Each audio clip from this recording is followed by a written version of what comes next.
Hello，大家好，歡迎收睇禪修療愈1分鐘，我係宇峰。今集想分享嘅題目叫做海底呼吸步行禪修。呢一個係一場夢境嘅旅程，帶嚟咗關於呼吸同內在覺察嘅一個禮物嚟嘅。記得有一次去旅行啦，就夢見自己係一個海底。係一個好神秘嘅一個夢境同埋歷程。一開始嘅時候就覺得好緊張，心入邊有好大嘅恐慌，因為身處喺海底冇辦法呼吸啦，心口好似俾嘢壓住咗咁樣，覺得係一個好危機嘅一個情況。但係當我去到某個臨界點上，我選擇咗臣服，唔再掙扎，放下咗恐懼，讓自己完全去融入呢一片嘅水域。就喺嗰一刻，一切都開始轉變，慢慢喺夢境入邊，我好似掌握咗一種好奇妙嘅呼吸方法。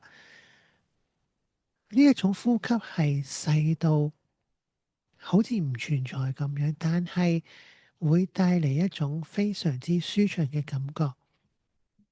而每一次微細嘅呼吸都充滿咗覺知同埋清明。喺嗰一個狀態入邊，有一種好深嘅明晰感，唔係頭腦嘅分析或者理解，而係好 aware 到身體同我哋嘅心嘅結合。當下一切都好似變得好清澈、好透明。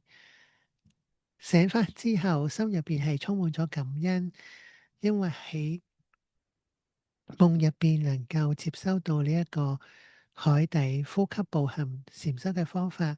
呢個唔只係一場夢，更係嚟自一份內心深處嘅禮物，提醒緊自己真正嘅呼吸係同生命本身和諧共舞。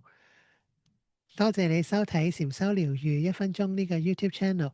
如果你鍾意我哋嘅資訊，邀請你免費訂閱我哋呢個頻道。